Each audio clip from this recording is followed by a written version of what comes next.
Thank you very much for coming this early. They say, we have a saying, pretty much or the first kittens are thrown into the water as a bait or something. And that is, in a way, as you will see, that has been a story with early recorded music in the Balkans, wider Balkans, but also in Bosnia, and first recordings of Bosnian music that for a long time were lost, and we thought that they had no impact, that are not only ethnomusicology but wider science, social sciences, never paid attention to it until recently, like until maybe 10, 12 years ago. I will speak about the reception of the early records and the early recorded music in the tradition.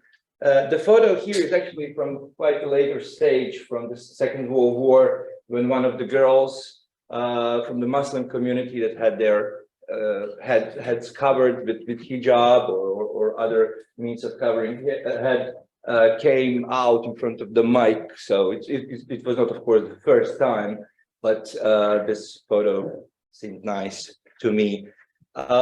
First, for all of you who are not from the region and maybe are not that familiar with the history, political and social history of the region, let me just situate where Bosnia is. Here you see this little arrow in this westernmost part of Ottoman Empire. Ottoman Empire ruled Bosnia from 15th century, from 1643 to the Berlin Congress in 1878, and was taken over. Was, as they used to say, occupied by Austrian and Hungarian Empire in 1878, and was a part of the empire until the end of the First World War. First World War started in Sarajevo, and that's part of the story a lot of people know. There's also one tiny piece of information that will come in handy, and that is that when Austrian and Hungarian Empire took over Bosnia from the Ottoman Empire, it didn't actually annex the country right away, but Ottoman Sultan kept its sovereignty over the country until 1909. So it created an interesting situation that, for example, first military bands had to accommodate, local population, so they would, in some official ceremonies, play a lot of those old traditional Ottoman marches in order to show appreciation to the Ottoman Sultan, and it lasted all the way until 1909. Risto-Pekka Penanen, my friend and our esteemed colleague from Finland, was the first person who came to the archives in Sarajevo back at the end of 80s and later on, and actually taught us that there was some early recorded music in Bosnia, and that was actually recorded in Sarajevo. He also discovered that the first demonstration of the talking machine happened in Sarajevo in 1890 on the 4th of July. A certain Mr. Castle presented talking machines, and he was from the Edison Phonograph Company. So it's so interesting that just 3 years after the company was established, he was already in Sarajevo promoting this new invention.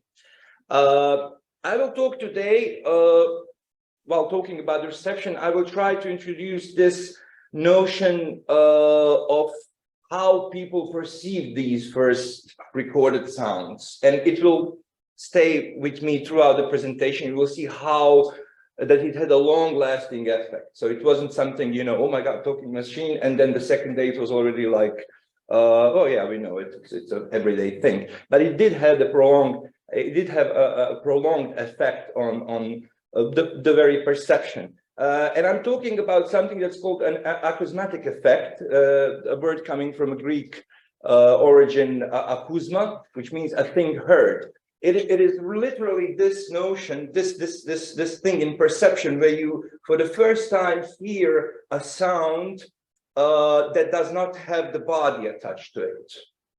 For example, today, still in film music, acousmatic music is considered the music that does not have like a voice singing, but you don't see a body singing.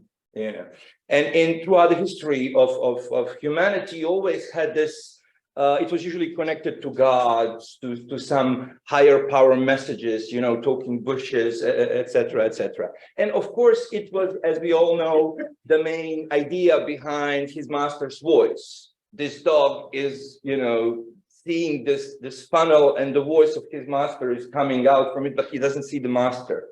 So it was this bewilderment of this phenomena, and it occupied our attention for a long time. We have very good testimonials about this kind of first reactions of people hearing voices, other sounds, and a famous Slovenian philologist who taught in Czech Republic did recordings in Bosnia in 1912. And also something in 1913, and he noticed, he said this: generally singers were really glad when they heard themselves, and they express their surprise, their wonder in their most basic ways. He wrote, I told him a story, or I sang him a song, and he gave it back to me exactly the same. Then another singer said, everything the same. Where I took a little sip, they also took a little sip, meaning like the whatever cylinders or whatever Murko was recording on. Nothing got lost. And also later on, Murko would write, already in 1912, one Muslim singer in northwestern Bosnia was wondered actually how my machine without a soul sung the same as he who had a soul.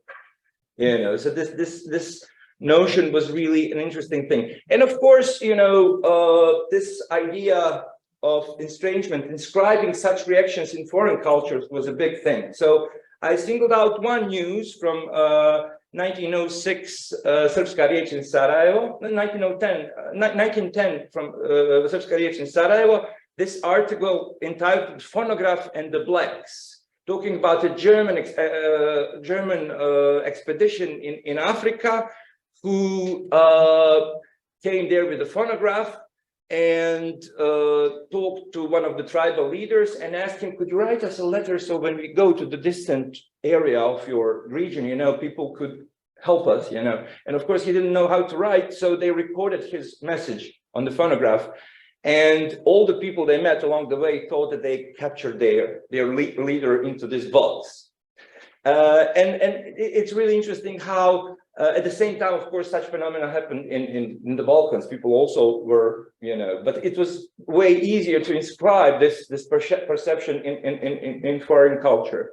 And especially this kind of, that's a part of negotiation of modernity and modernization. You know, it's always easier to inscribe it in a foreign culture, and it brings up issues of nationalism, colonialism, racism, etc., etc.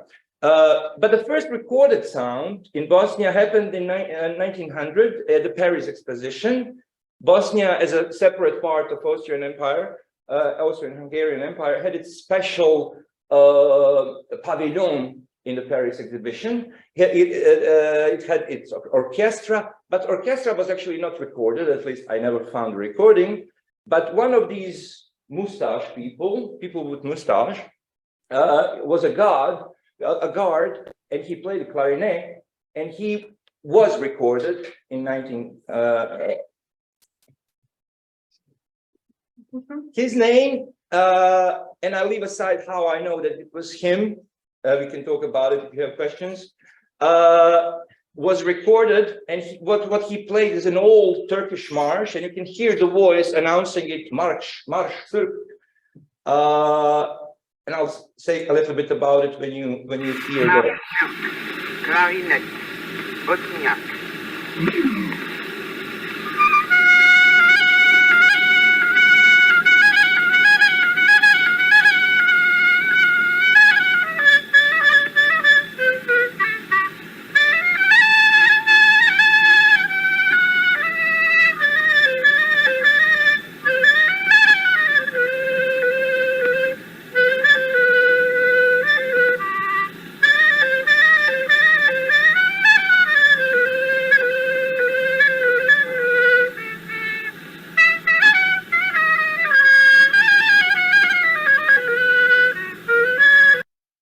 So it's interesting that this melody will later on be found in many different collections played by other instrumentalists. This person, Mustafa Sučka, will be one of the prominent performers when the first gramophone, actually zonophone team started coming to Sarajevo. First recordings in Sarajevo happened in 1907 when Franz Hampe visited.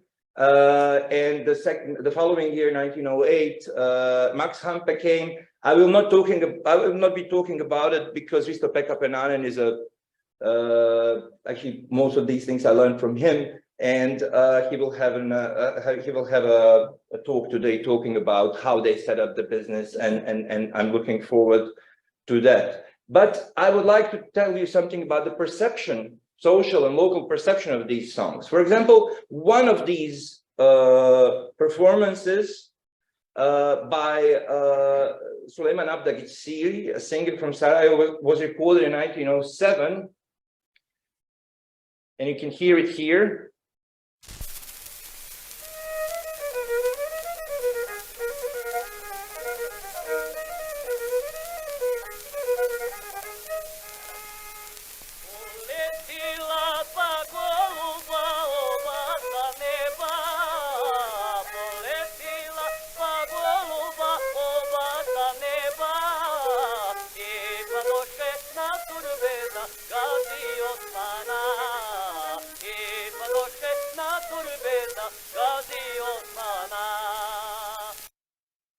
That's one of those famous melodies that ran out throughout the Ottoman Empire, also known as Katibim or Üsküdar Giderikin. So, and he also sings after several verses in Bosnian. He sings, like I think in third or fourth repetition, he sings Üsküdar Giderikin, in Turkish. And much later, in 1949, at the Institute of Folklore Studies at the Landesmuseum in Sarajevo, one saz player was interviewed, and he sang exactly the same melody with the lyrics that were almost completely the same. An interesting thing there, and I would like to point out, it's really hard to claim continuity. I mean, I'm not claiming that he heard it on the records. It's crazy. How can we know? Especially because other people played it. There were other performers playing it. But there's an interesting thing I would like to point out. For a long time, we had transcriptions like these, and we thought that they're coming from some unnamed tradition. We didn't know how it was performed 50 years ago, 50 years before that point and stuff. So these early records, first they were kittens thrown in the water, but when they started reappearing, they started discovering the history of this music, because usually ethnomusicology is not dealing with the history of the music, of the traditional music, particular traditional music. At least they did not deal with it in Slavic region, but they had, this idea of going to the terrain and trying to find izvorna or ursprünglich Musik and stuff like that. And much later was this historical ethnomusicology introduced. And an interesting point that will become very important later is that the transcriber of this song noted he sings quietly, and he thinks that only that way of singing is good. So when you sing in a room, nobody should hear you in the street. Remember this girl in front of the mic with her hair covered, and she uncovers to be able to sing in front of the mic. A big part of negotiation of the music in the traditional community was actually this negotiation between private family circles, where people would sing in their own homes, in their own yards, and that it's not polite that other people hear you, and a lot of things had to change due to modernization, and singing quietly was traditionally one of the most important aesthetic and also ethical things about performance of music in Muslim community. It will become important as we go further. Another reception that's really important of those first records, and I singled out this person, Avram Altarac, who opened a shop in Tuzla, and in 1909 he said, "I'm opening it due to the competition, not due to the annexion," because 1909 Austrian and Hungarian Empire annexed Bosnia from Turkish Empire, so he's constantly making jokes. Because there was another guy in Tuzla who ran the store, so he's hoping to create a competition in the city, and he kept in 1910 he kept having fun with the political reality of the day, because that's the year when the Bosnian parliament was established and the constitution was proclaimed, and he said, Bosnian constitution is no wonder anymore. But for now, the biggest, miracles of the world are in the field of art: gramophones, machines that speak and sing everything that was created, etc., etc. And as it's usual, he also sells sewing machines. He sells bicycles. So his store is a fancy place, especially in that old context. There was another. He also mentions this city singer and new songs at the time, such as Vino piju age Sarajlije. And just that same year, Svetozar Čorović, the famous Mostar writer, tells a story in Bosanska Vila magazine in Sarajevo about one barber, Ibrahim, in Mostar, who bought himself a gramophone. He literally sold the vineyard to buy himself a gramophone with several records. And he played exactly this one, Vino piju age Sarajlije, that Altarac playing was a new song, So, and of course, for us, when these things got discovered, we were all surprised, because we thought that this song is like 200 years old, because the discourse about them was always this, it's coming from the antiquity, from the source of our people, source of our community, etc., etc. And of course, his aunt dies. That's the plot of the story, leaving him a lot of money, and all the cousins suddenly start visiting him. Everybody wants something. And he was asked, so what are you going to do with the money? And he said, I want to buy another one so I can have two gramophones. It's a beautiful, it tells us a lot about this perception of this physical object, of this machine. Vlado Milošević, famous Bosnian ethnomusicologist, also gave us this testimony. He said, in a house, so it was his childhood pre-First World War. He said, in the house of my father, there was many gramophone records. And he played those records usually when there were a lot of guests in the house. At that time, I thought that in the horn, in the funnel of the gramophone machine, there were little people sitting and singing. So it's really interesting. Later on, it was kept in the imagination of children. You would see that you think that there are little people in the machine that are doing something. After the First World War, of course, poverty, people are selling gramophone. There's one ad in local press in 1921. I would sell a gramophone or exchange it with 50 records, or exchange it for some cutlery or stuff like that, or something of value, or I would sell it. Alija Nametak, famous Bosnian writer, talks about village of Rotimlja near Mostar in early 20s, and he tells a story about a guy who was a cafe owner, and he said he had a cafe and he obtained a phonograph with a big horn, with a big funnel, but only with 5-6 records. So, poverty, so you can only, that's how much you can afford. And he played it until everybody fainted. Among those records, there was one with a donkey braying. And that's what peasants loved the most. Even though there were more donkeys than horses in the village, when this record started spinning, all the donkeys from the village started responding to this donkey from the record. And of course, villagers loved it. For them, it was the entertainment of the day. So he's talking about early 20s.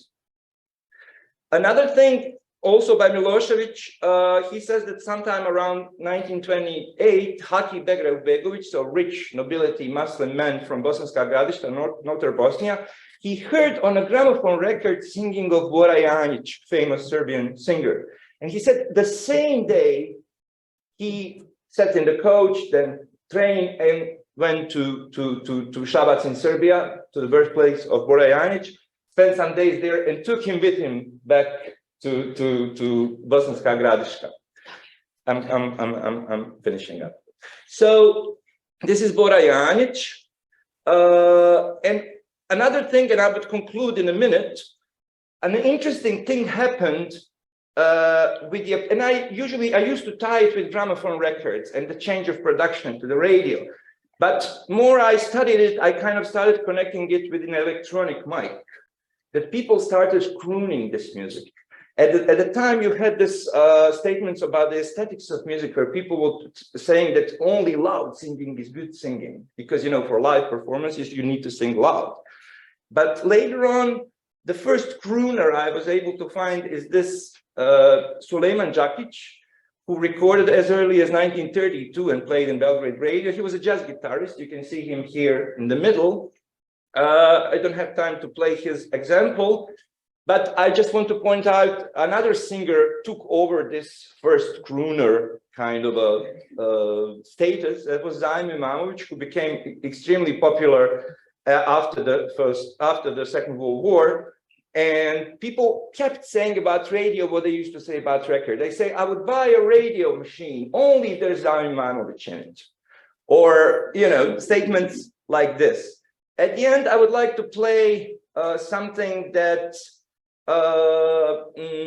one rarity that's maybe for the fans of Balkan music would be interesting. And that is a recording of Damir Imamović before he became Damir Imamović. It was in 1943. And that's the record that was digitized for me by our friend Milan Milovanović, to whom I dedicate this speech. It's a song, Moj Penđeru, You Hi Hi, and Damir Imamović is most likely accompanying himself.